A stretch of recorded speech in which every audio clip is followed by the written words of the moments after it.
Okay, it says I'm live. So now the question is finding where I can see the discussion. Oh, no, that's not what I need.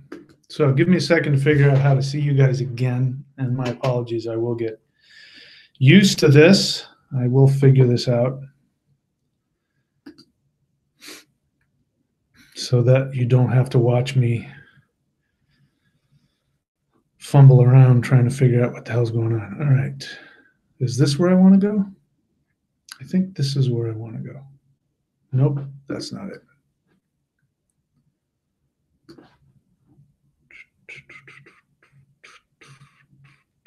Live dashboard. Do I want to hit that? Nope. I want to hit that. Nope. All right. That's not telling me what I need to know. Let's try this again. Let's go here to resume Hangout. What did I stop the Hangout? Okay, got it. Oh, I am. All right. Oh, I can close this one. Thanks. All right. So my issue right now is I'm not able to see where the trying to find out where how I can see the, there it is, the chat. That's what I'm looking for. All right. So let me know if anybody's out there. Does it say how many people are out? How many people are here? It doesn't tell me how many people are here.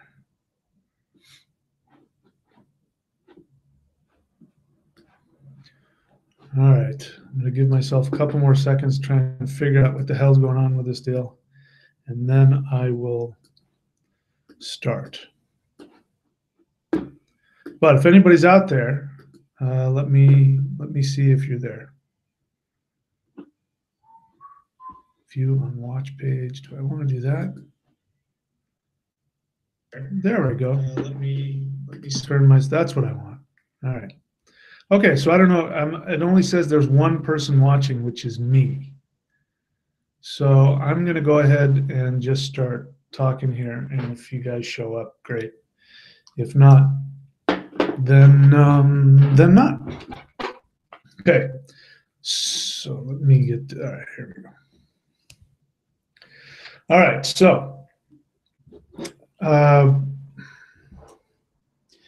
I guess what I'll start sharing with you is, once again, the principles that I have been laying down about how this deal works.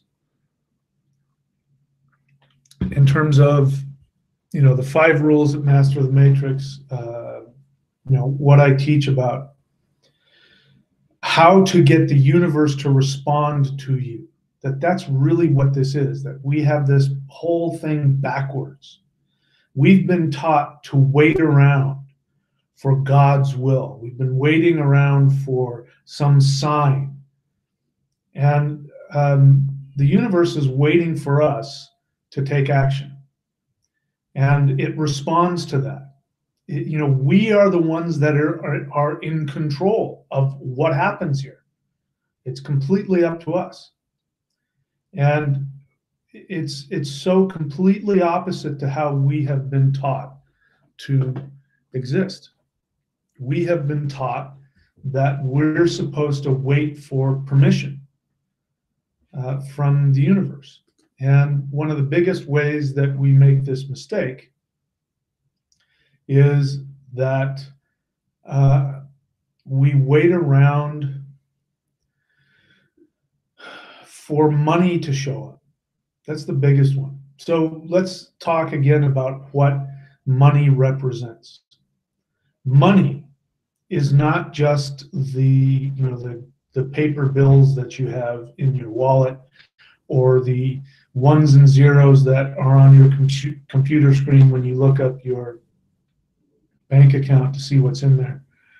Money is, to our mind, it is a symbol. In fact, probably the most potent symbol we have of being loved and being approved of. It is the one symbol that tells us that we have the right to function in this universe. And here, let me adjust this.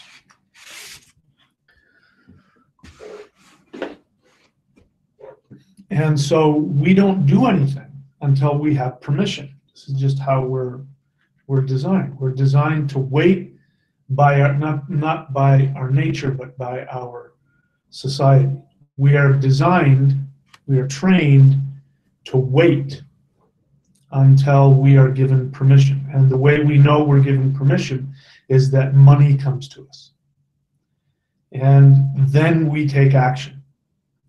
And so, once again, I have proven to myself that it is completely the opposite. So for those of you, I'm sure most of you do know, I share about it because listen, I'm not just talking theory here. If it doesn't work for me, I don't teach it. And if it doesn't work for me, I'm not interested in even talking about it. I teach because I myself am testing out what works and what doesn't. And so, as you know, I'm getting ready in almost exactly 2 months to the day. I'm getting ready to leave the United States. I'm getting rid of everything except for what I can carry in a suitcase and my surfboard bag. And that's it. I've gotten rid of my big computer. I've got this little 13-inch MacBook Pro, which allows me to do the same stuff that my other computer did. I'm going to get rid of this house, and then my lease ends on the at the end of, or no, the middle of May. My lease ends in the middle of May. Excuse me, the middle of June. And I'm getting rid of my car, which I'm leasing. And I have been in the process of taking everything out of here and either selling it or giving it away or throwing it away. The other day, I took all of my stuff that I had in my closets, all of my coats, most of my clothes, and a bunch of other things. Flutes. I had all these flutes that I had, and some chairs, and I took them to Goodwill and handed them off. And just the other day, I paid my taxes, and I've been spending money on places to live, and I've got myself set up for the first 3 months, starting in June.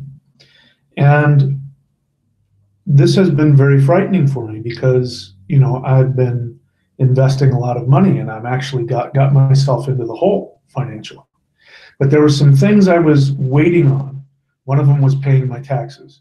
I was waiting on some things because I didn't want to let go of the money. I was operating out of fear. I was afraid that if I let go of the money, that then, the same fears everybody else has. So because I'm committed to this, I followed through. And sure enough, the next day, when I took action, and I even borrowed a little bit of money to make sure that I had money, liquid money to be able to do things. The next day, the very next day, $2,000 showed up in sales.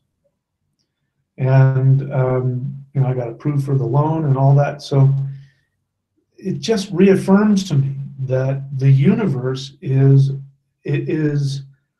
a responsive entity. And it wants to interact with us, but it wants to respond. And if you don't take action, it doesn't respond.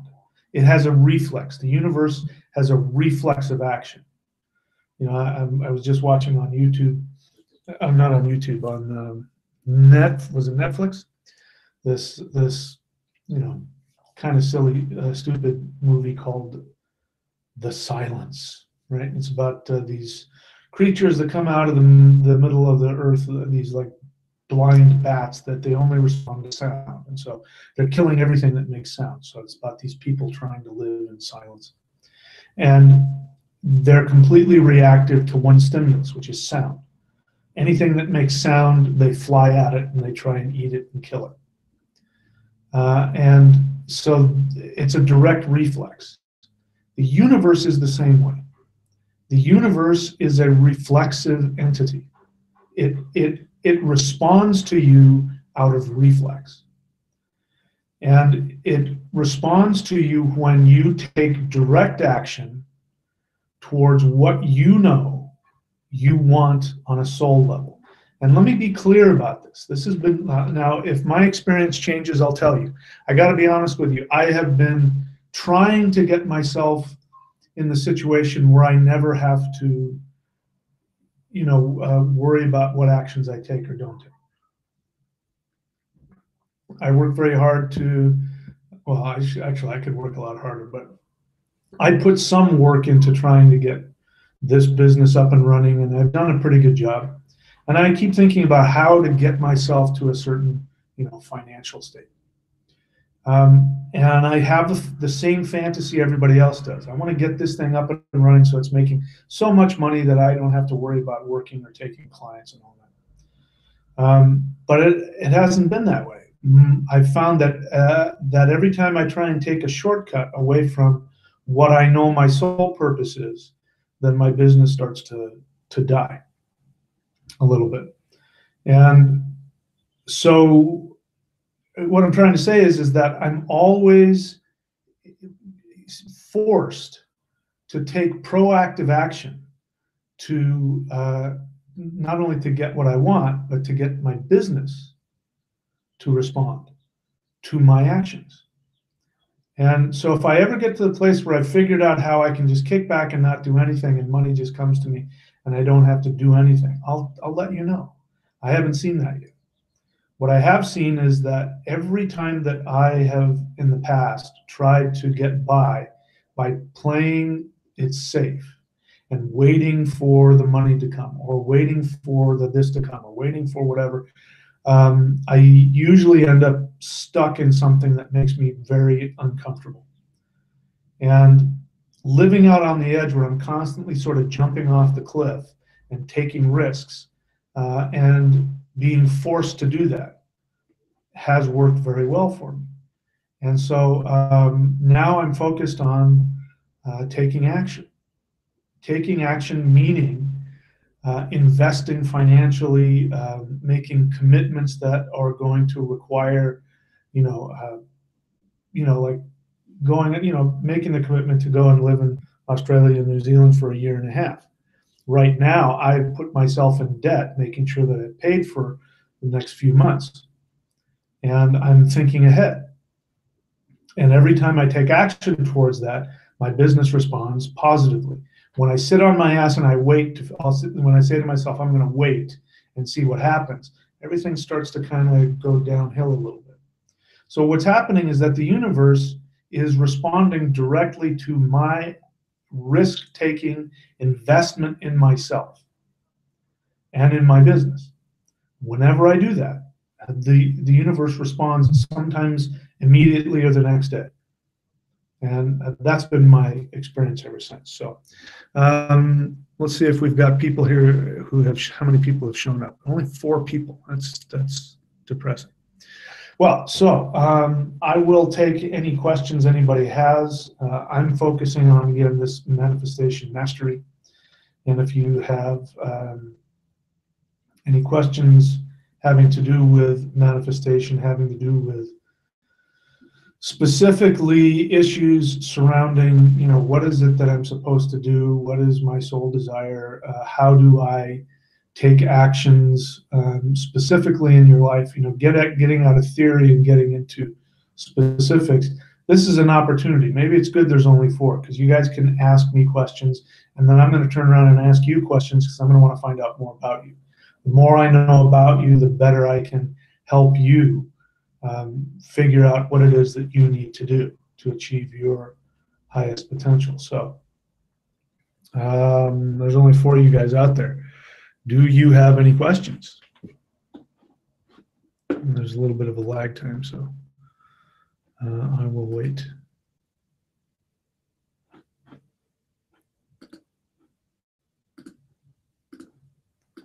Okay, let's see. Nothing yet? Okay. All right, so this is going to be archived so people can watch this. So let's go a little bit deeper. All right, so when you take action, direct action, in my experience, that is risky, that will cost you something.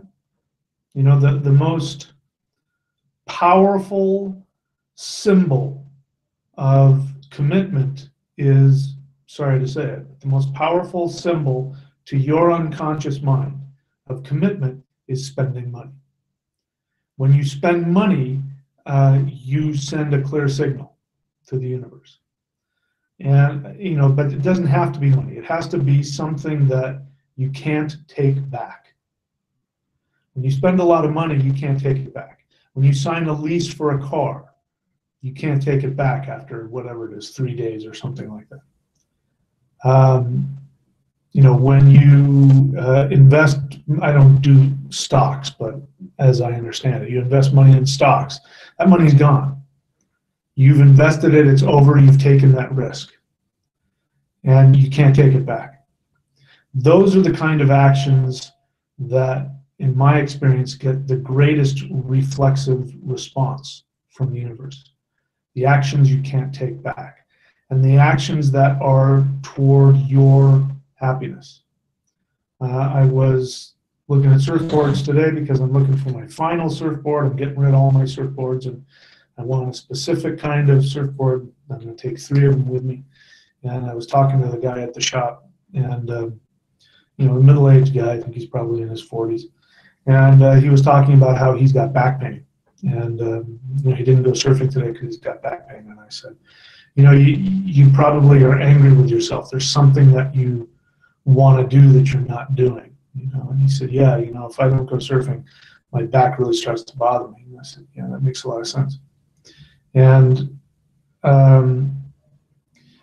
that reminded me of the negative side of this. So the positive side of how this reflexive relationship works is when you take action, risky action that costs you something.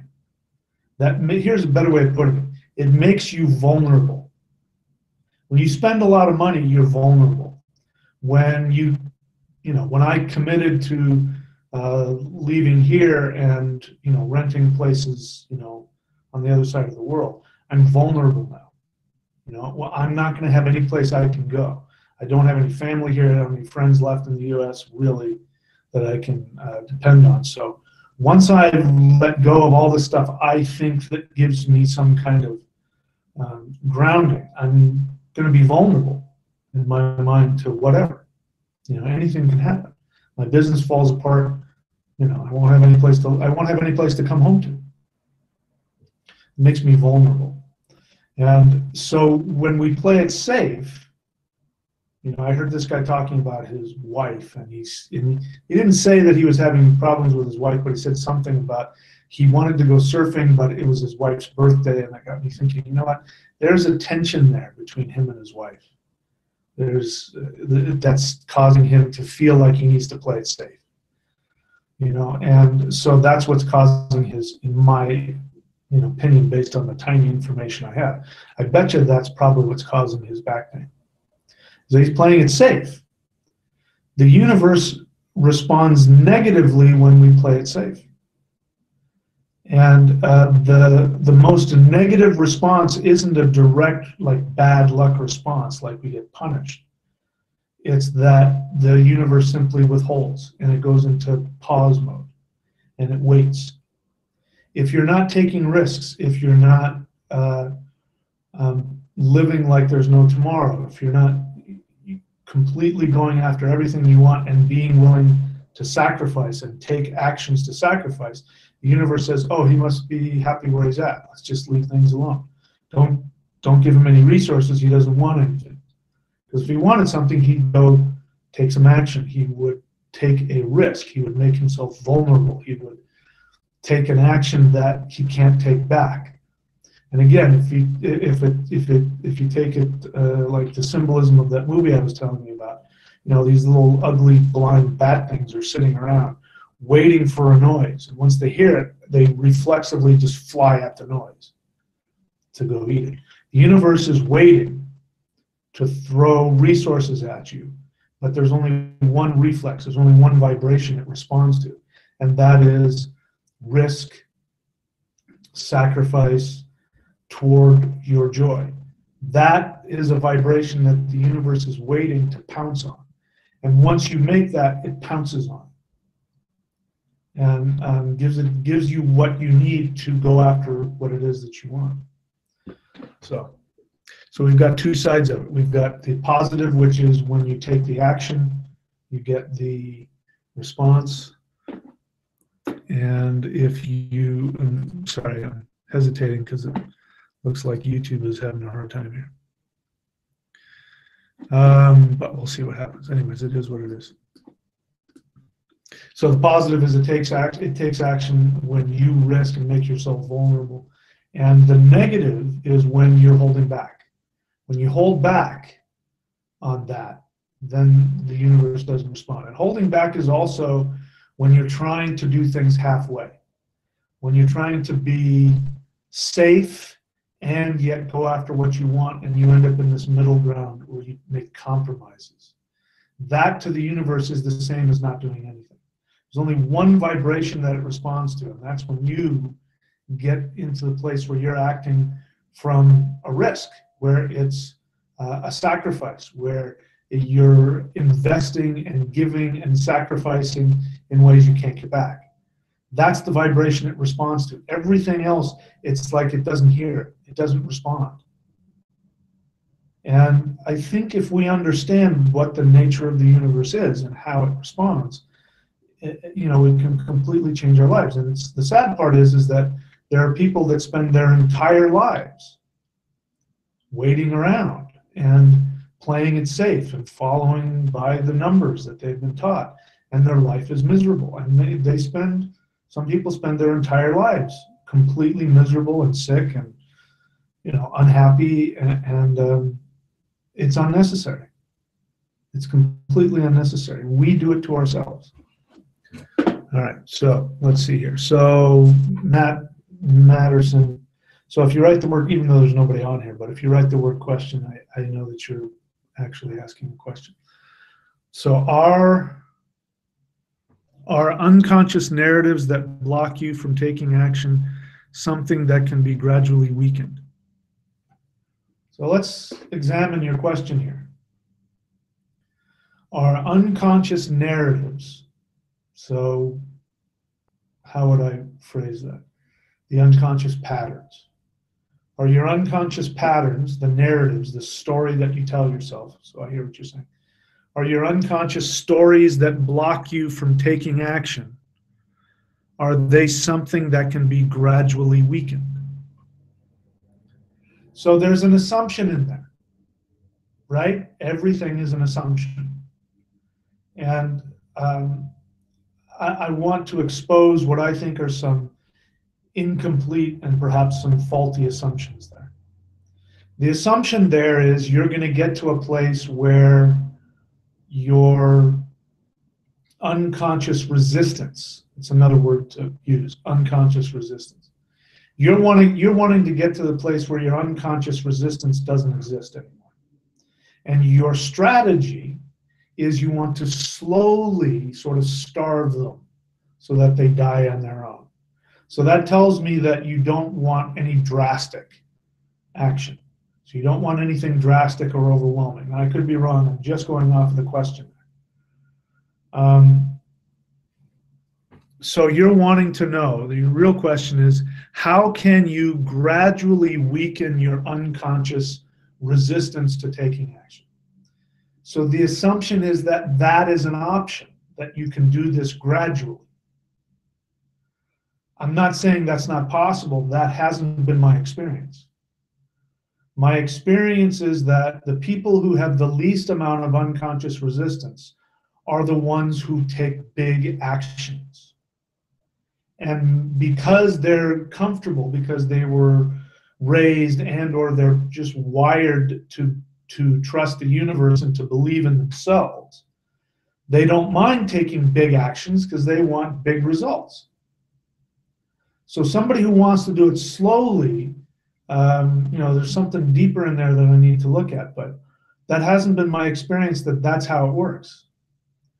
My experience is that, I gave you the example of somebody who has the least amount of unconscious resistance, meaning that they're already confident in themselves and they know they can get what they want if they just go after it. And so it's not a question of if they're going to go after it, it's just what it is and how. It's the only questions they want to answer. And they're willing to work for it. They don't care if there's difficulty or challenge. In fact, that may be exciting to them. That, oh, this is a challenge, I want to go after it. The other side of the spectrum are people like myself, and probably a lot of you guys, who have not been trained to understand that connection to the universe. And when you do take action, there's probably a lot of blowback. There's a lot of unconscious resistance, which we experience as chaos, as fear, as sometimes tragedy that erupts in our lives. People get angry with us. In the case of some people, they become literally physically ill when they take action. And all that response is that is all of those negative, what you call unconscious narratives, which is a great way to put it, is that those people have a stronger unconscious narrative that says, you can't do this, and you need to make these people happy, and you need to live like that, and that is stupid, and you're not allowed to have that. You're supposed to be poor, or whatever it is. Everybody's got their own thing. Those are so powerful that when you take action, they respond powerfully against you. The stronger you act towards what you want, the stronger it responds. Now, again, if I use that same symbol of the what was it called? The Silence, that movie. You got these blind bats that respond to noise. The louder the noise, the more of those bats come flying at you to destroy you. It's just like you're unconscious. You're just trapped.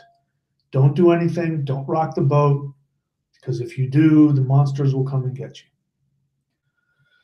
Unfortunately, I don't know any other way than to take drastic action.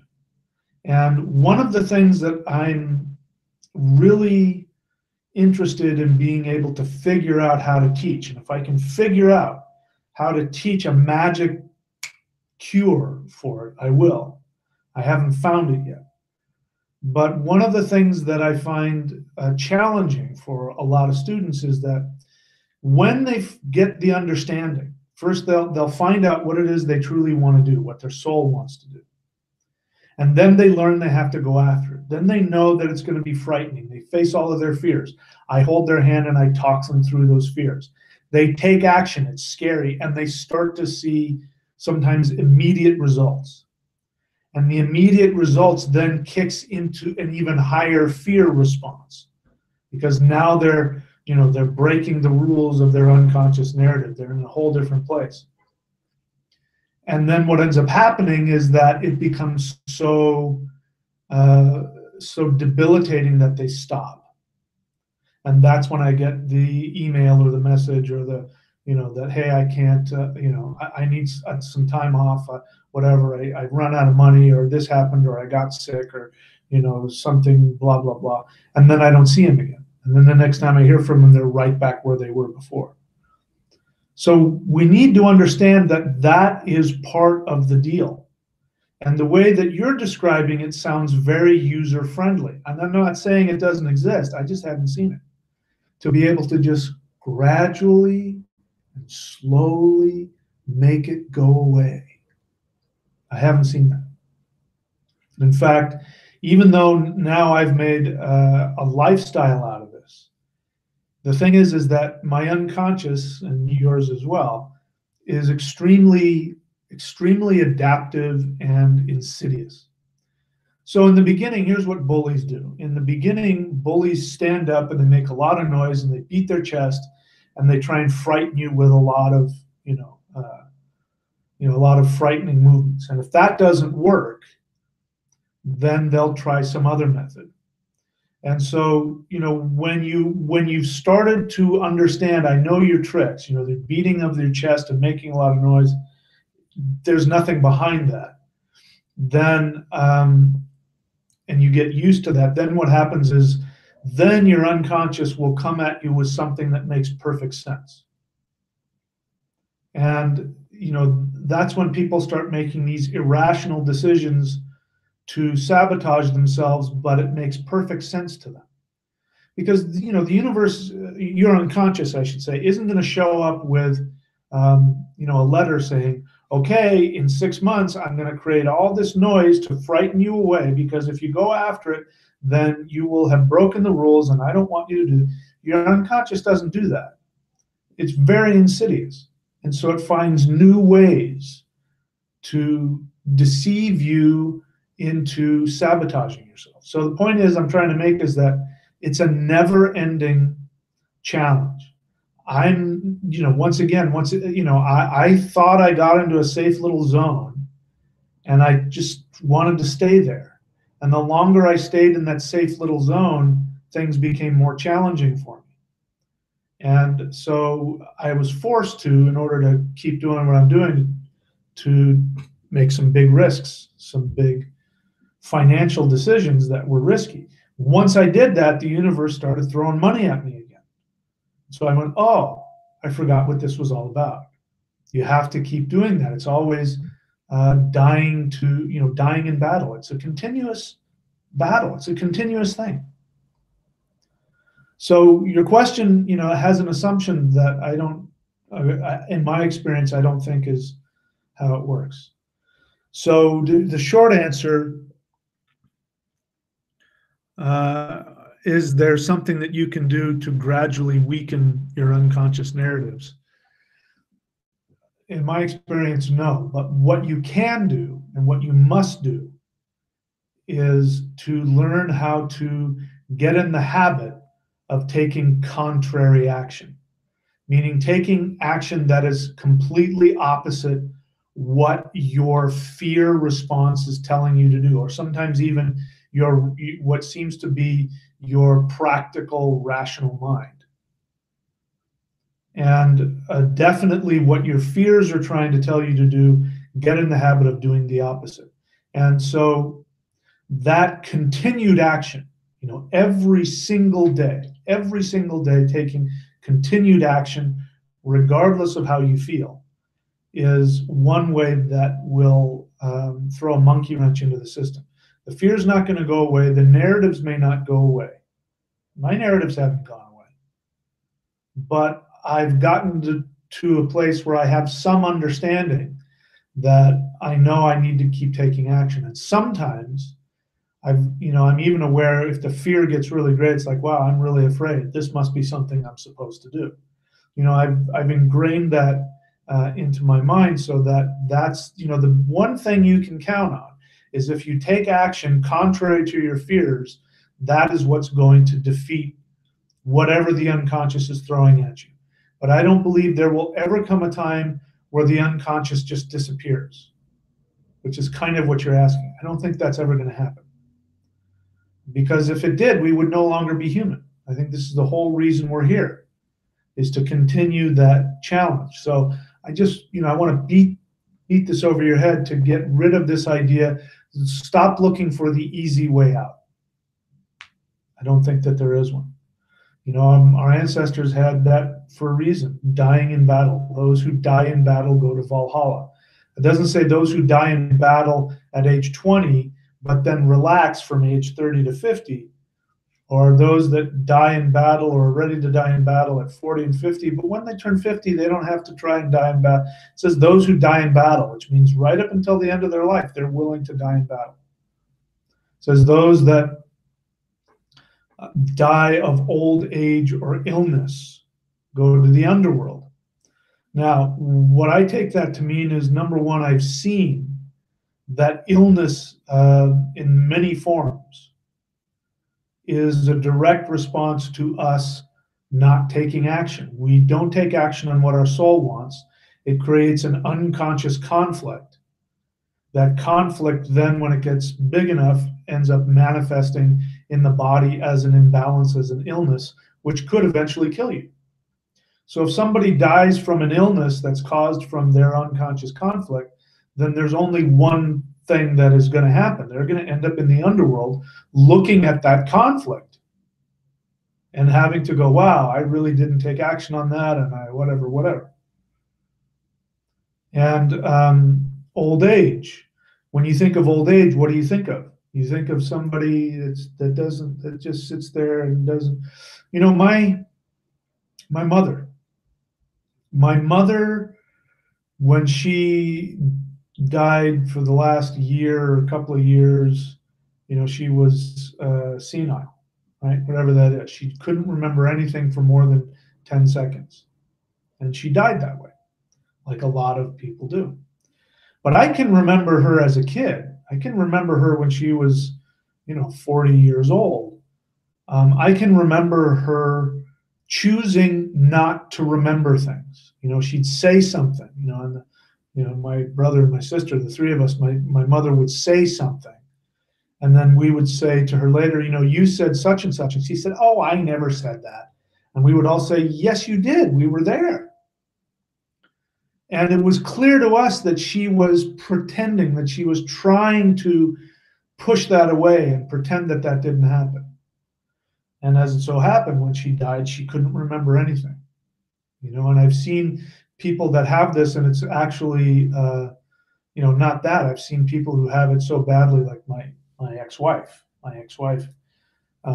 She, same kind of thing. She would say things, and then I would tell her about it, and she would say, I never said that. But she was dead serious. She honestly didn't remember. So, and whatever it is that people hang on to, in my experience, that keeps them limited, when they're old, they end up being only that limitation. And they're, you know what I mean? And we give them a pass because they're old, but it's sort of like age, being old age, being decrepit and old, I believe, is those things within us, those limitations that we keep building and telling ourselves it's okay, and it keeps building and building and building, and you've been on this earth long enough, and then that takes over and you become that. So it's my goal, and we'll see what happens, but it's my goal to leave this life active and relatively healthy. I'm aware that my body will start to get old, and I'll start to lose some things associated with youth. But I want to be able to be mobile and active and cognizant and intelligent, and I want to have all my faculties, and I want to be one of these people that, either, dies from, surfing a big wave, or, like some people, they just go to sleep and they don't wake up. That's how I want to go. I don't want to end up getting old and decrepit. I don't want that to happen. So point is that I think that our ancestors were onto something.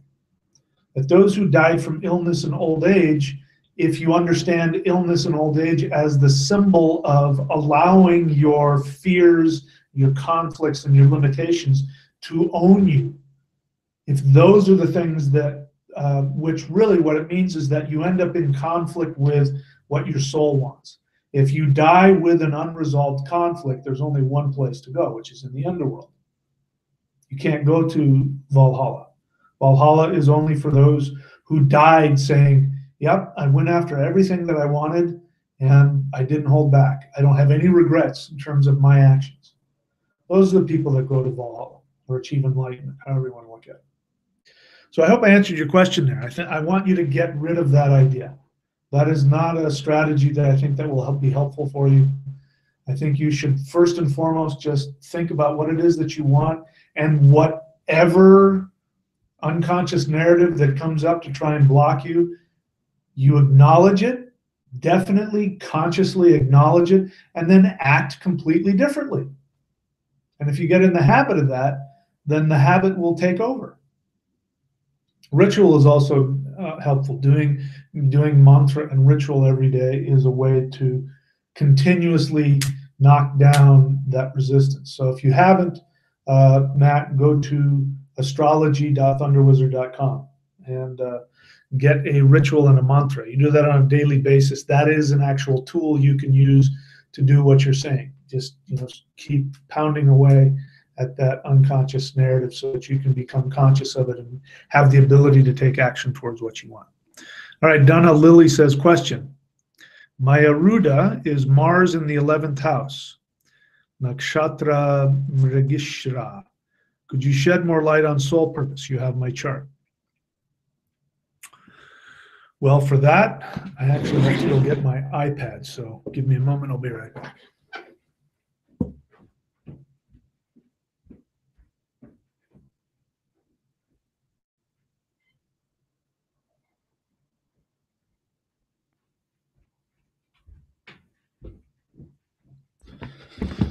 All right. Okay, so I'm looking at this picture of an empty chair. Oh my God, I'm sitting in my chair. Why is it empty? Because there's a delay. Oh, there I am. All right, so Donna Lilly, let's take a look and see what your Aruda is.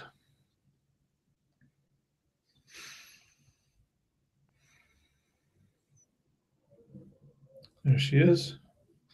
Donna Lilly, so you are a Cancer, so we have to find out where Moon is. Moon is in the 6th house, the 6th from the 6th. 1, 2, 3, 4, 5, 6 is in fact the 11th house. Mars in Taurus in the 11th house. Okay, so people see you as very, they see you as a successful warrior. They see you as somebody who will fight, very energetically work towards your own success. And the 11th house is also the house of networking. Now, for me to look at the nakshatra, I don't know, I haven't memorized all of the, the different nakshatra things. So that is something. So if you look at not just the nakshatra that Mars is in, but the actual pada, the actual section of the nakshatra, and there's something to that because mine is Mars in the 3rd house in Libra, and in the exact position of, the exact section of the nakshatra, which is a star constellation that my Mars is in. It's ruled by Rahu, which is Rahu represents the internet. He represents that. So, communication, the warrior who communicates over the internet, the more precise you can get with your Aruda, the more it will tell you exactly what you need to do to achieve your greatest success. So your question is, now you're asking me about your soul purpose. So, I make a distinction for some people between soul desire and soul purpose. The soul desire is what you want. My soul desire is to surf. I want to live in a semi-tropical area where it's not too hot, not as hot as Hawaii, but getting close to that. I want warm water. I want uncrowded beaches. I want good waves. I want a really mellow vibe. I want nature around me and all that. So now you know why I'm going where I'm going, because that's my soul desire. My soul purpose is what I do, which fuels that, which pays for that, which is what I'm doing right now. My soul purpose is also something I would do on my own anyway. I need to do this. I need to talk about this stuff and just blab on because it builds up in me, and I end up literally walking around talking to myself if I don't do it, or I get into flame wars. I have to. This is something I have to do. So this is my soul purpose as well. For some people, their soul desire and their soul purpose are the same thing. So if somebody is a musician, and their destiny is to become, or it doesn't have to be super famous, but somebody who goes and their soul desire is what pays them money. That's why, by the way, I recommend that everybody go to neo.thunderwizard.com. If you haven't done that, I strongly recommend it, because on there is a link for what is called what I've labeled as find your perfect career. Now, let me be clear about what a career is. A career isn't what you do for a living. It's not your job, unless that is your most authentic self. So a true career is when the universe pays you to be your authentic self. People say, I just want to be accepted for who I am.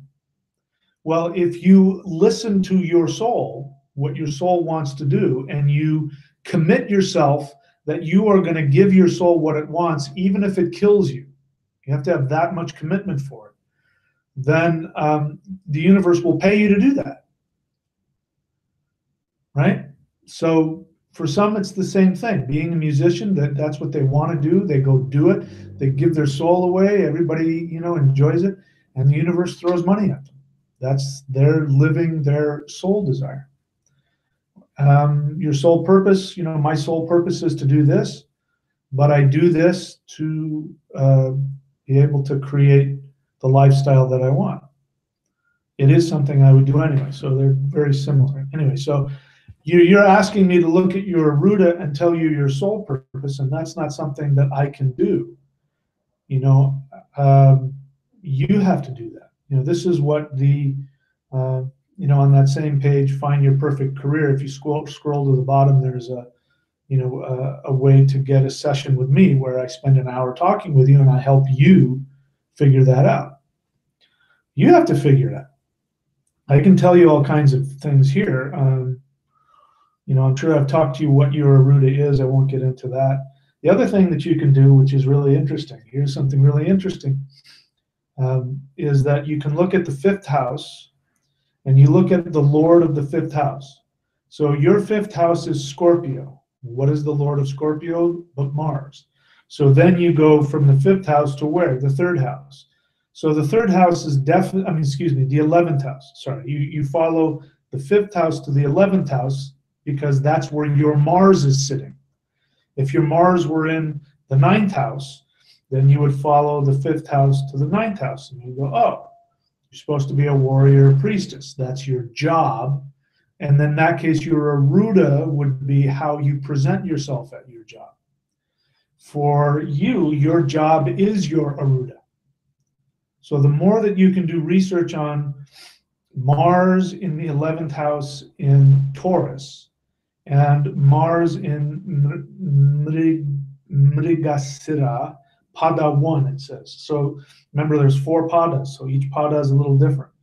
Find out exactly what Mrigasira Pada 1 is, and that will tell you not only how you're supposed to do your job, but it will tell you what your career is. It will be something that will be described by Mars in the 11th house in Mrigasira Pada 1 in Taurus. Mine, you look at my fifth house. My fifth house is Ketu in Sagittarius. So Sagittarius is Jupiter. So in my chart, I would find out where Jupiter is. Where is Jupiter in my chart? It is in the 8th house, retrograde in Pisces. What is Pisces? Pisces is internal spirituality, deep spirituality. And the 8th house is the unconscious mind, sudden transformation. Jupiter retrograde is the thunder god. So the 8th house could be black magic, sorcery, esoteric, magical practices. What is that I call myself? I call myself the Thunder Wizard. And I did that long before I figured out that, my fifth house is telling me what my career is. The fifth house also tells you where you came from, what your past life that brought you here. So in your case, the 8, Scorpio, we were talking, it's the 8th sign. So all of that, something in your past life had to do with esoteric, deep, concepts and, all that kind of stuff. And it's now expressing itself as Mars in the 11th house in Taurus. So in terms of your soul purpose, That's something I can't just off the top of my head tell you, or tell you just by looking at your chart. I can tell you all these other things, but you have to figure it out. And if you want my help, you can get a session with me, and I'll help you with that. Matt Masterson question, thanks. I guess I didn't phrase myself correctly. It's like I have the opportunity to take action on my desires, but in the moment I get sucked into a cerebral defensive state and only recognize the opportunity after the event had occurred. Yeah, so, and then he goes on to say, so the better way is it going to be possible to increase the power of my conscious awareness to challenge these patterns and take action? Yes, and I've told you exactly how to do that. You know, the big thing is just continuously take action regardless of your feelings. It's the most important tool that I have. Everything else, I can explain it to you, and I'm the same way, so it's not just you, but I can explain it to somebody, you know, forever. But until you get in the habit of taking the action, and only you get to know what it feels like. Because it's kind of amazing to me, you know, there are people that I work with, and I, you know, on the phone, I'm talking to them once a month, and you know, or sometimes, you know, more than that. And the conversation is almost always the same.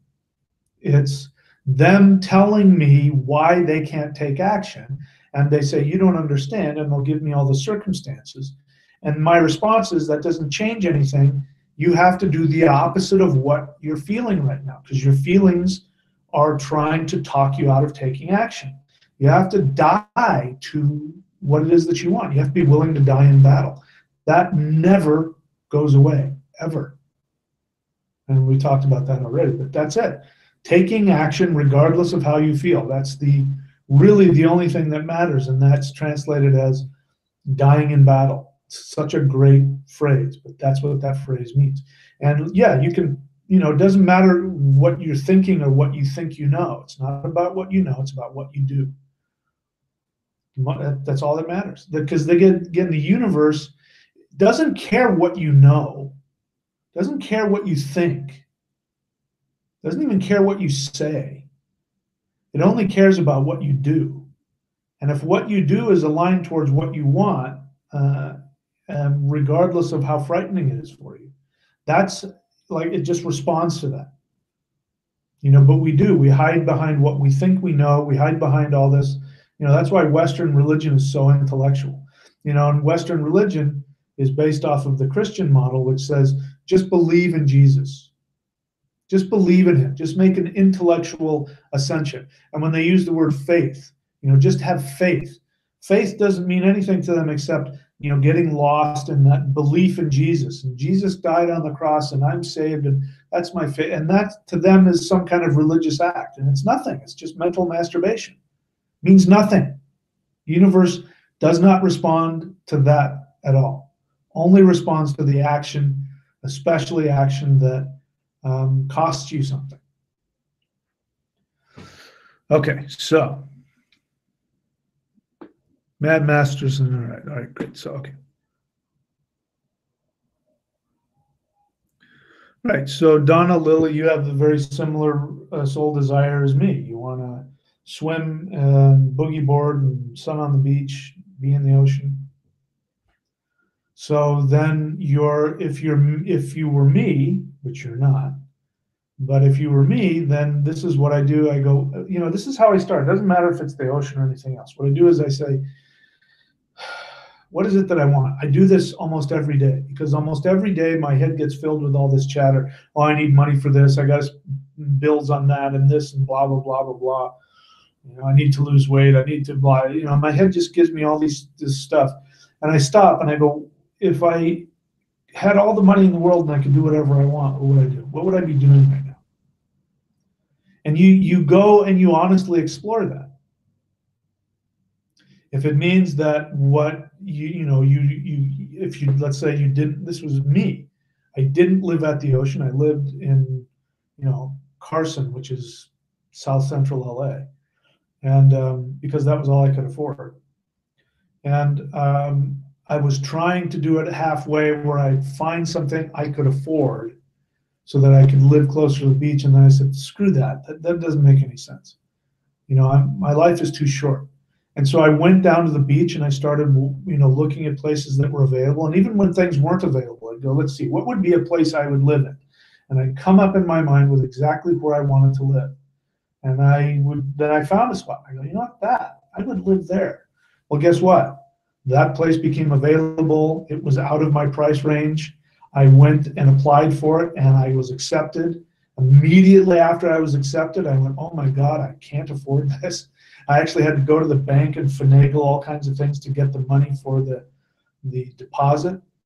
As soon as I did that, money started coming out of the woodwork. And all of a sudden, my income increased and stayed there. And then I went and found this place. Same thing happened. So that's where you got to start. If that's where you want to be, if like me, you're going to want to live on the beach to do that. Because you don't want to drive. None of us wants to drive. If our greatest happiness is the beach, we don't want to drive. I want to get out of my house and walk to the beach. I don't want to be more than 3 blocks away from it. So if I were you, which I'm not, I would decide not what I could afford, but exactly what I wanted and where I wanted.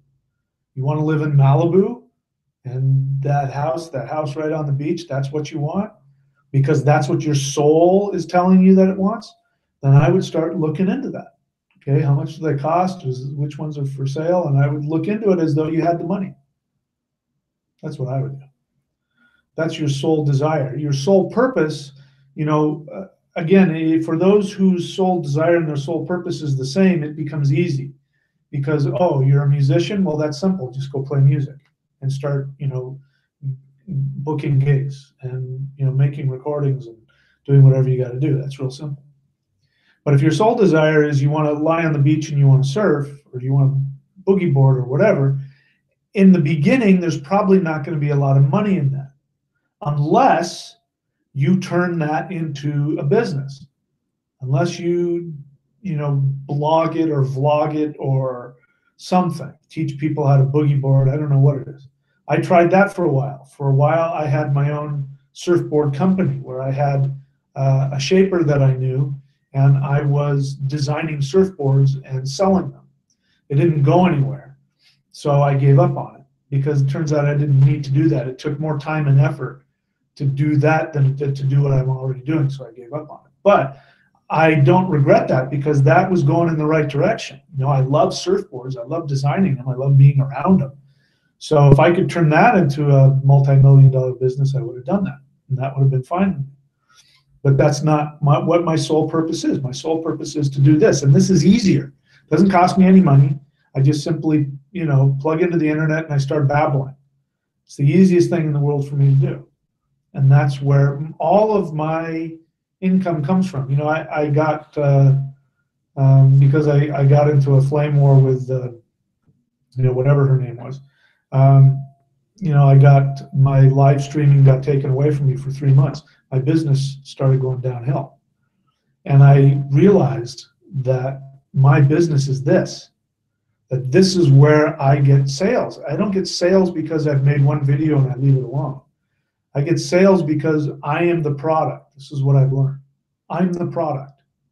And I need to get out there and people want to connect with me on a regular basis, on a live basis. And that's where my other sales come from.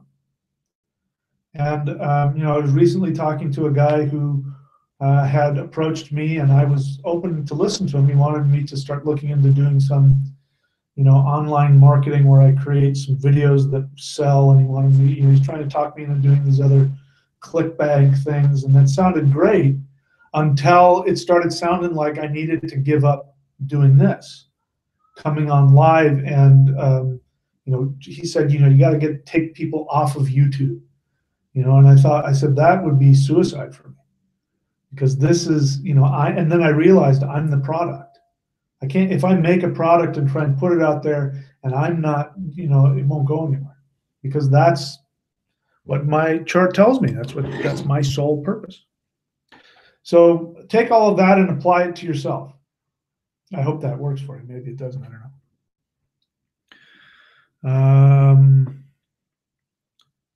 let's see here. She says, Donna Lily says, I found my Pada 1 is ruled by sun and found focus on expressing experiences creatively and artistically. Feel that, and what I create through my hands is my way. So there you go. You know, I meditate on that. Meditate on that in the 11th house, and find out, you know, what that all that stuff means. You know, what is Taurus in the 11th house, right? All that kind of stuff. But that's your business, because your 5th house lord is Mars. Your Mars is in the 11th house. So Mars in the 11th house. That's find out what kind of careers are connected to that, and that will tell you, you know, how to do what you've just mentioned. Share your creativity. The sun is the soul, so this is a creativity of the soul. Mars, you know, Mars is an engineer. He likes to build things, right? So likes to build and create and all that kind of stuff. So anyway, you figure that out. This is part of the adventure that you came here, was to figure that out. When you figure it out and you keep taking action on it. Here's something else too. When it comes to soul purpose and soul desire, experiment. You know, keep experimenting. You look at my channel, my YouTube channel. If you go back in time, you'll see that my videos are different. I went through phases where I did a lot of editing. I went through phases where I did a lot of clickbait, because I thought if I get more views and I get more subscriptions. But what I found out is that, you know, there's some clickbait on my channel. You know, the some of the reptilian stuff is pure clickbait, and they got tons of views, but those views do not translate into money for me. Those people are low quality views because they're people who are not motivated. In my experience, they're not motivated to take action towards investing in themselves or investing in things that will help them. Because they are looking for, you know, reptilians, and they're already in a victim mentality. They think that everybody's trying to steal from them. They want everything for free, and so, you know, they don't want anything. So if my business was about, like some of these YouTube people who, the more views they have, the more revenue they get from YouTube ad clicks, then I would do that. I would have no problem just creating nothing but pure clickbait. The universe doesn't want that for me. The universe says that's not how I'm going to do things. So, you know, be willing to experiment and make some mistakes, because those will help you figure out exactly what your niche is. Okay? All right.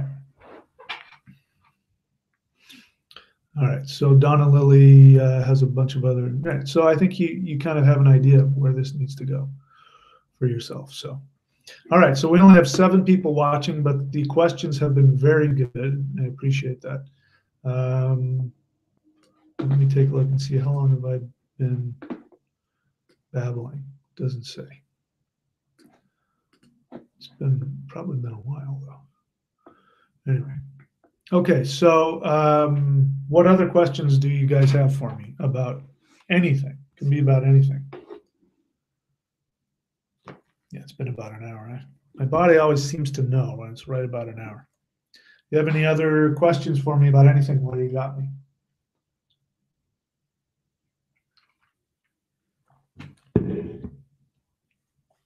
No?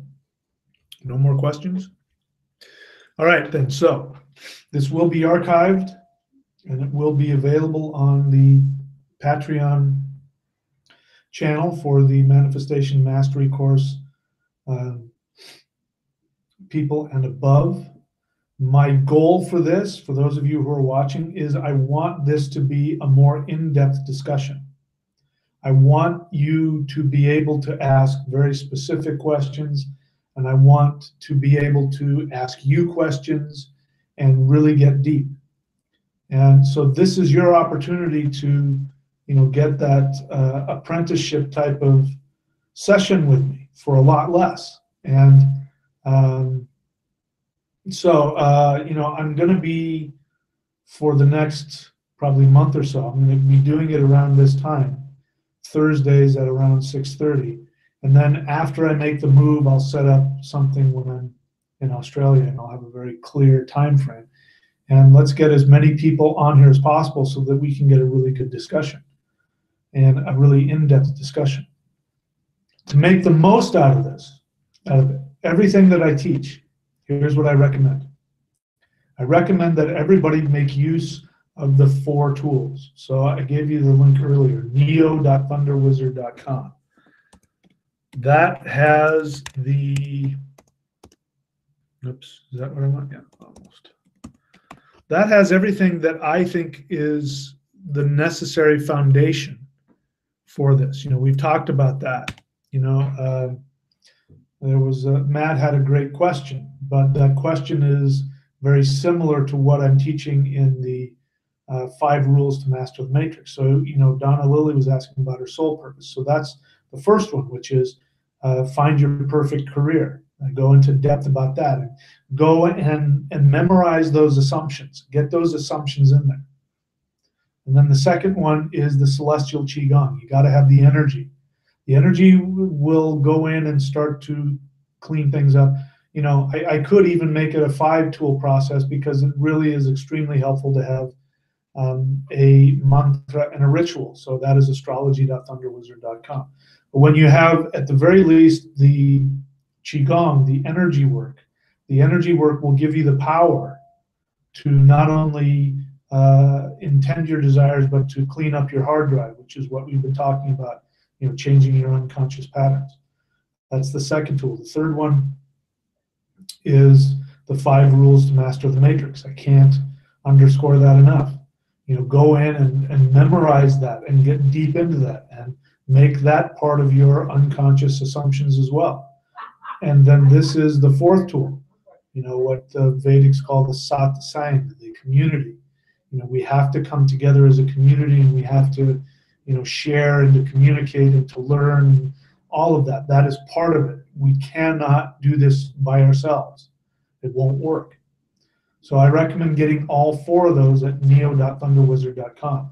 And, if you're able to do that, my experience is the more that you put this stuff into practice, it becomes second nature, and you'll be able to literally design your entire world. I don't know what more you could want from this existence, but to be able to go, what is it that I want? I want that. I want to live there. I want to do this. I want to do that. And then you can do it. My partner, my fiance, who transformed, who passed away, unfortunately. But I remember her saying to me, she says, "You're not human." I said, "What are you talking about?" She said, we were sitting here, we were at a restaurant, we were sitting here 2 weeks ago, and you were complaining about this, and then you got this look on your face, and you said, "You know what I want," and you listed exactly what you wanted, and then that was it, and then, we started talking, and here it is 2 weeks later, and you have that, and there was no way for you at that point to have what you have now. And I went, huh, and I thought about it, and I realized she was right. It's only because I had taught myself these shamanic principles, and I was living it. So what I've done since then is I've actually looked at it, and I've fleshed it out, and I've figured out what the principles are. So, if you don't have that instinct, like I did, I was 52, that was, 30 years of shamanic work that got me to that instinct. If you don't have that, I now am going to, in these 4 steps, I'm laying it out for you, so that you can memorize and figure it out. Just do what I do. You don't have to necessarily go through all of the maturing hassle process that I went through. Because if I understood what I know now, back when I was 25, I would just simply have done it. But I didn't. Nobody had explained it to me. I had to figure it out. So that's my recommendation for everybody on here, is to get those 4 tools, memorize them. If you haven't got a reading from me or from one of my apprentices, I would go do that as well, astrology.thunderwizard.com. And then we can really talk intelligently and specifically. And then it's not about just learning how to, survive the chaos, which is what it's like in the beginning. Then it's about, how can I master this? How can I make my life just crazy, amazing, and wonderful, and really live that conscious life? That's what this stuff is all about. Okay, so let's take a last look to see if there are any last minute questions.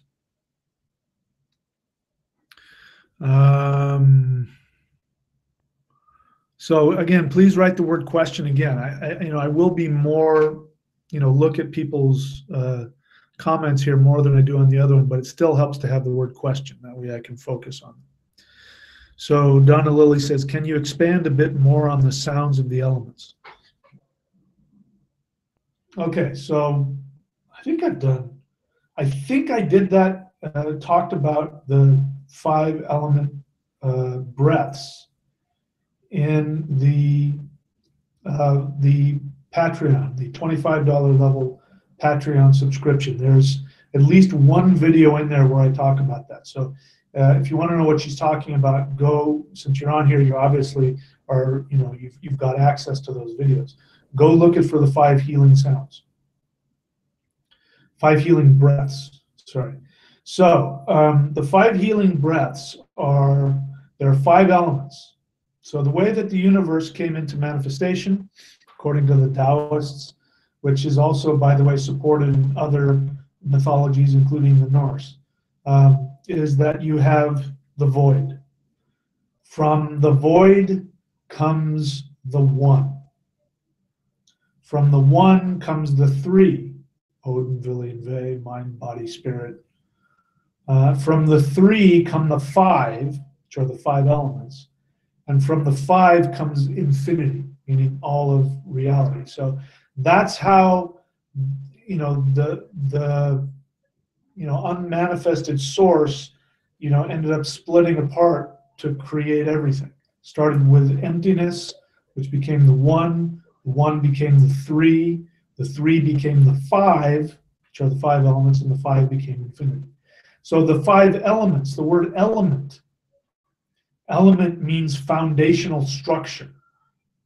It doesn't necessarily mean the 5 elements there are elements to everything. But these are the 5 foundational structures from which everything is manifest. And these 5 structures represent energy as it's being manifest on the physical plane, and it goes in from least dense to most dense. So ether is the least, air is a little more dense than ether, fire is a little more dense than air, water is denser than fire, and then earth is the most dense. Ether expresses all of the elements, and earth contains all of the other elements. And so there are sounds, which I spell out. I won't take the time to do that here. There are specific sounds for each one. The hul breath is actually the earth sound with a water syllable. The L sound is lagus. So it's water and earth, which is, at the, water sinks. So this is the water underneath, the subterranean water. So that's why it's such a powerful mantra sound. So the 5 element breaths is how you chant those sounds. Each one of those has a sound that you chant at an inaudible level, and there's a way to do that, which is also the way to do the runes. I won't get into that here because I've talked about it. When you do that, you tap into all 5 of those elements. And the idea is that you do the 5 element breaths. It's a foundational exercise that keeps all of your organs healthy and balanced. And when the 5 organs are balanced, your body is balanced. And the 5 organs not only keep the body in balance, but also keep the psyche in balance, because it's how you process emotions. Ether is how you process motivation, is one way to put it. But when, this is interesting because anger is a result of not being able to express your motivation. When you want to achieve something and you block yourself, it makes you angry. And anything and anybody that blocks you from expressing your desires creates anger. And this is the liver. The liver is where, there's a reason why alcoholics die of cirrhosis of the liver. Among other reasons, it's because alcoholics drink to suppress their rage. They have rage at themselves and the world and everything. And so the liver falls apart. So the air is lungs, and the lungs is where we express our optimism and our appreciation for life. And when we don't have that, when we have sadness and anger aren't the same. When you have sadness, it gets lodged in the lungs, and that's people with lung cancer and COPD and other things. A lot of times you go in there, you're going to find there's sadness that wasn't resolved. I remember when my fiance passed, it was horrific, and I went into the normal things that happened for a month right after she died, and I couldn't get out of bed. I mean, the fatigue was in my bones. I just couldn't move, and I started getting a cough, and I knew, and that woke me up, and I said, if I don't deal with this could turn into something. So I cried a lot, and I talked a lot about it, and I wept, and I got it out. I'm still doing it, but that's what the lungs are, is that optimism for life. When sadness comes in there, it squelches your optimism. Fire is representative of the heart. So the thing about the heart is, we think of the heart as being love, which it is, but the heart is also very, the heart can also take people hostage. So religions, for example, like religions that talk about the heart, the Sacred Heart of Jesus, whatever it is, they talk about heart and they talk about love. And the heart wants to connect with everything and everybody. And so it has this expansiveness and this love and this generosity, but it also has judgment on the negative side. It has impatience, and it clings. It takes people hostage. So religions do that. If you don't follow our religion, if you don't believe the way that we do, you're going to go to hell. People go on the door and knock on your door and tell you have to believe this way. That's the heart center, the negative part of the heart center. So when you chant the sound for the heart, or the breath for the heart, then you balance the negativity, the impatience, the clinginess inside of the heart. Water is the kidneys, which is feeling loved and nurtured by the environment. And we see that's why people who have money issues have lower back pain, because that's the kidneys. Lower back pain means that you are afraid. So it's the fear of not being taken care of. And then the earth is comprehension, being able to comprehend everything. And so like people who die of stomach cancer, for example, if you talk to them, you'll find out that they just couldn't get, why does life do this? Why is life? I don't understand. I can't, they can't flow. They have to think that they understand everything. And if they can comprehend it, it'll all be okay. If I can just figure it out, it'll all be okay. And that's not how the world works. The universe is about you surrender to this life force energy, and you don't know how it works. And then you have all these abilities and all that, and this is the power of the earth. The earth will give you the ability to understand without understanding. So those are the 5 element breaths that are used to give not only physical but psychological balance. Okay, Gigi Martin question. Could you please tell me mantra and deity for Ketu, my Palana Devata? So Gigi, I can't just do that. I need to look at your chart. We need to have a session. So, I'm happy to answer questions about astrology and about, Arudas and stuff like that. But To give you like a mantra discipline here isn't fair. We really need to have a session for that, because I need to know where K2 is in your chart. I need to know what is lording K2. I need to know all kinds of other things. So that's, yeah. I can tell you, K2 is your Palana Devata. So I can talk about some things. I don't know if I gave you a mantra. So if I gave you a mantra for K2, then you already have it. But it sounds like I gave you a mantra probably for your Dharma. Well, I don't have it here, but I probably gave you a mantra for your Dharma Devata, right? I can take a look at your chart and see what's, maybe I can figure out some things for you. But the other thing that's coming to mind as I listen to you, or I listen to the question. No, it's not. What did you have another name that you used? There was another name that you used, because I don't have you under here by Gigi. So tell me what the other name was that I used, because that's where you are. Let me look for something if I can find your last name, so I can't do it alphabetically here. If you can put that up there, the other name that you used that I put your chart under.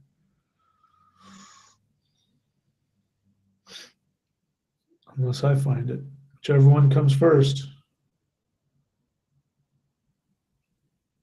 Maybe Martine was your first name. Let's look for that. JKLM. Keep looking to see if you're putting up the other name. I'm not seeing it. Martine. Got two here. Why do I have two? March 23rd, 1963, 1730 is one. K2 is in the 6th house with Venus and Saturn. Let's see, what is the other one? Martine Renwick. Yeah, I just have Martine. Let me see. So you tell me which one of these is right. It looks like maybe there was a mistake and I had to do it over again. So this one is March. Yeah, K2 is still, let me see. K2 is in the 6th house in Capricorn. Martine 2. Let's compare that with the other one.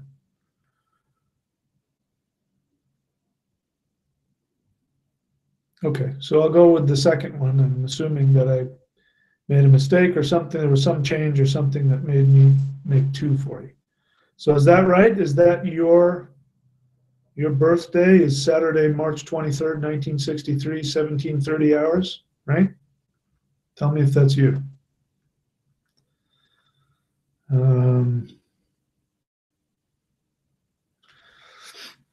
Okay, so first let's talk about the 3 devatas, in case you're not familiar. Devata means deity, and it's representing the 3 planets. The 3 planets that are vibrating with the 3 levels of your mind. You have 3 levels of your mind. You have your conscious mind, your unconscious, and your subconscious. The conscious mind is the Ishta Devata. This is your best friend. This is a planet and the deities associated with that planet that you can talk to verbally. So mine is Venus. So that means I can talk to, well, anything that represents Venus to me, I can literally talk to, and that's my best friend. Your unconscious mind is ruled by the Dharma Devata, the planet that is associated with your path in life. So the reason why I give people Dharma Devata mantras when they get a reading from me is because if you're following your path, you're going to get everything else. Because the most important thing in this world is that you follow your path, which is your soul desire. So I want to sort of head off where I feel like this might be going. And I could be wrong. Bear in mind, I could be totally wrong about this, but this is important to talk about. Your path is what your soul wants to accomplish. It's also how you burn through your karma. It's also your lessons, how you find what your true lessons are. You following your path is more important than the sun rising in the east. Everything in the universe and every person on this planet, every deity in the sky, every animal, every body of water and tree and rock must help you to follow your path. If you are committed to following your path, everything will serve you, everything. So this is why it's more important to do that. Now, it's possible that somebody could follow their true path and be destitute, but you will have everything you need in terms of food, clothing, and what will keep you healthy and happy. So, before we start talking about the Palana Devata, I want to address with everybody listening, not just Gigi Martin, but everybody. Are you wanting to worship your Palana Devata because you have money fears? Because before I went there, I would want to talk to you and find out what is it that you want to do. And I would want to explore what actions that you might be taking based out of fear. Because you want more money. You think if I have enough money, I'll be okay. Now, that may not be the case with you, but I'm just saying in general. So the unconscious mind is the most important thing. The Palana Devata is the deity that works with the subconscious mind. The subconscious mind is, among other things, it is a lens through which you intend your reality. So when you're meditating about what you want to intend in your life, it is your subconscious. So the Palana Devata wants to work with that. Now, listen to what I just said. I just realized why I was stimulated to do that. Your Palana Devata, according to what you wrote, I guess which is according to me, your Palana Devata is Ketu.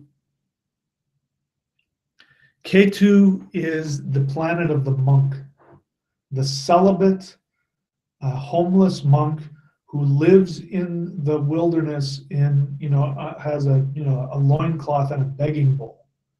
That's Ketu.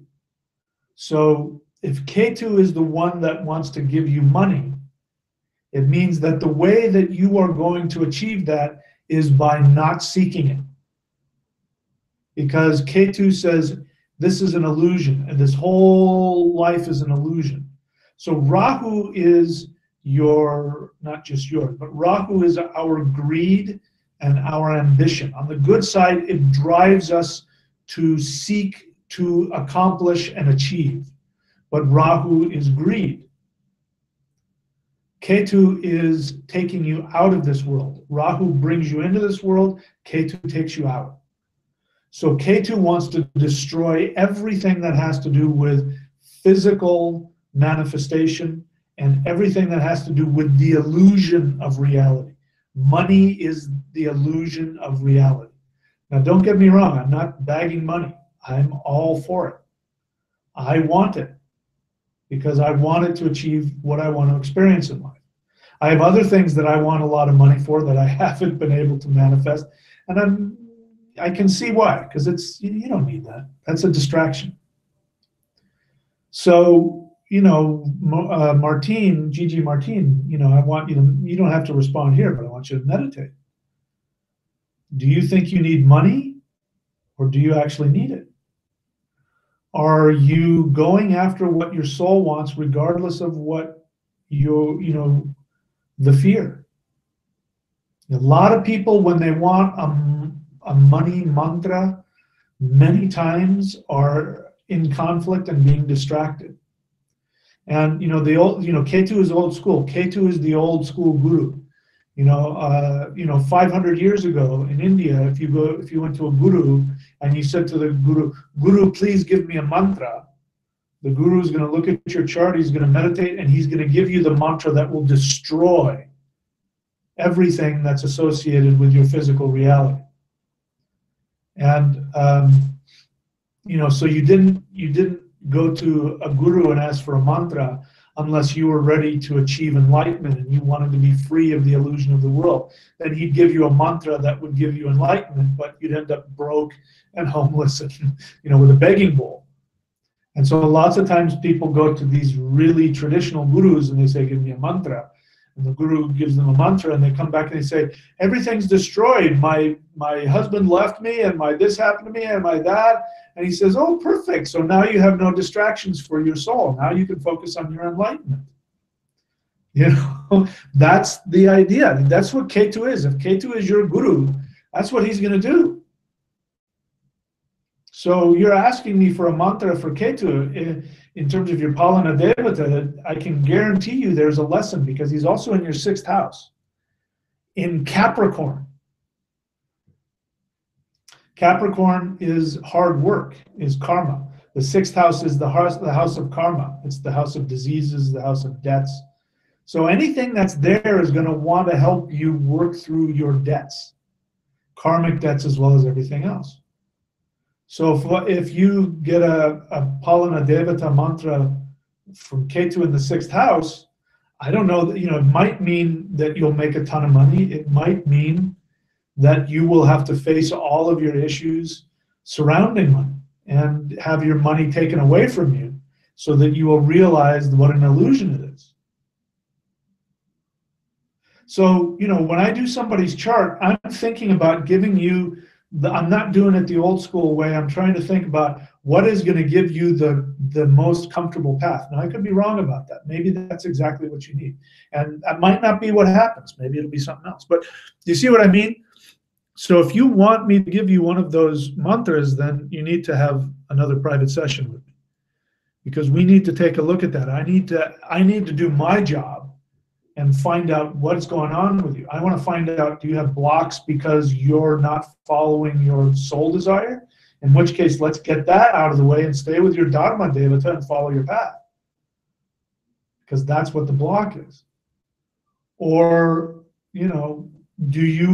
are you aware that Ketu wants to destroy your connection to illusion? I know this because I sense something about you, Gigi, that you like stuff. Maybe I'm wrong. You like stuff. When you should. There's nothing wrong with it. So going after the money might be the worst thing for you.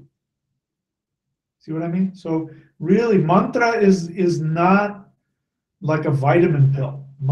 True mantra, which is what I give to people, are true mantras for them. They're very powerful things, and they should not be taken lightly.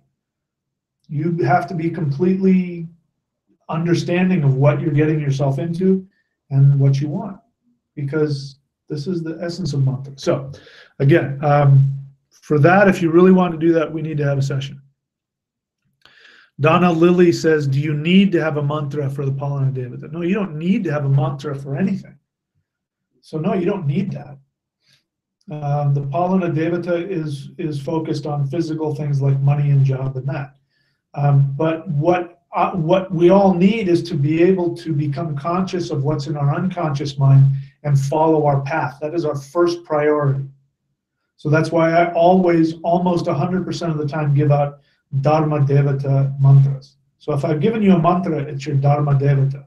Stick with that. And it's, when it comes to mantra, traditionally, if you get a mantra, what they'll say is, do the mantra for a whole year. Because, through the whole year, your planets are going to go through all 12 houses. And so, in essence, the mantra is moving through all 12 of your houses. Some houses are going to go through some crap is going to come up. But it's just, the idea is that you're cleaning all 12 aspects of yourself astrologically and moving up. It's a holistic way of doing things. So if I've given you a mantra for your Dharma Devata, your Dharma Devata, and it's been less than a year, stick with it for the whole year. Stick with it. After a year, then maybe. So no, you don't have to have a mantra for the Palana Devata. She says, I wanted to enhance my manifestation work I'm doing with your course. Thank you so much. I'll listen after my client. I'm at work, time zone, Australia. Okay. All right, so I think I answered that question.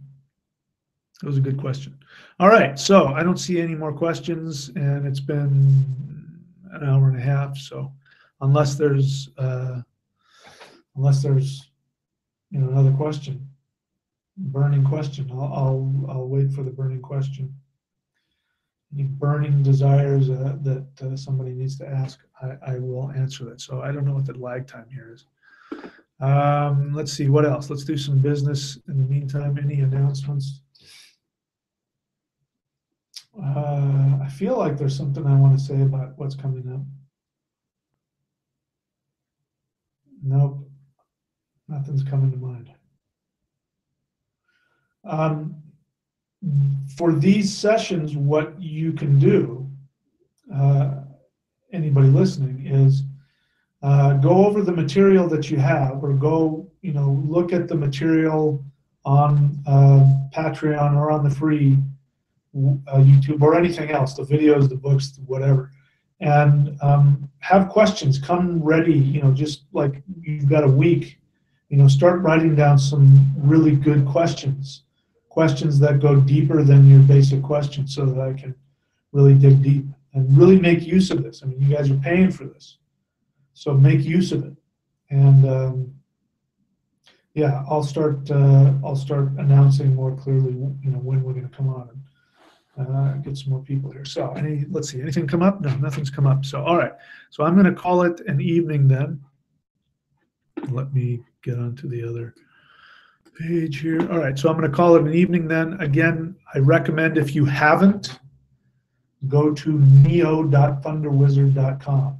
Get all 4 of those tools, and especially if you've got a mantra, really the 5 tools. I should have made it 5. If you got all 5 of those tools, that is the basics, the basic fundamental assumptions that will allow you to master all the techniques, and it will give you a platform from which to ask really good questions that will not only get me excited to talk about it, but will help you accomplish what you need. So, all right, that's it for me this time.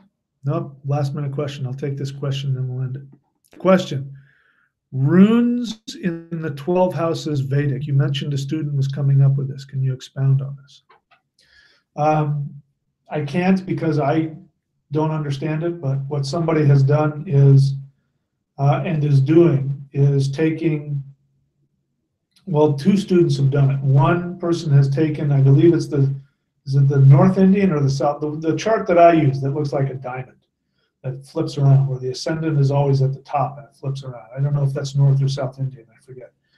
But somebody has taken that and put in all of the runes around that. And I've done that, and that's very interesting. Another person is putting the runes based on the nakshatras in the zodiac, and that's very interesting. But to be honest, that isn't something I haven't even put any real effort into. This is one of the great things about what I'm teaching, and it makes me really happy, is that like Mark Graham, who's created his own rune thing. Mark, I don't know what his website is. I'm giving it up. I'll keep giving it out. But he's come up with a way to do runes with dice, hexagonal dice, which is really cool. And he did that from fusing the information in my books. And this other gentleman who's wanting to look at the runes with the nakshatras is doing the same thing. He's taking my information and applying it. And so I love that. So it makes me happy to say that this is beyond my understanding. These guys are doing it at a level I don't even understand. So I can't really talk about it, because it's beyond my pay grade. I don't even know what they're doing. They've gone, somewhere beyond where I've even gone. So I'm learning from them in terms of that. So that's the closest I can come. The more that I learn about it, I will talk about it. And if either of these guys and or the 3 of us together come up with a cohesive model, then I will absolutely share it with you. Okay? All right, that's it. Thank you so much for all those that showed up, and I will talk to you guys very soon. We'll be doing some live Q&As on the free channel this weekend. All right.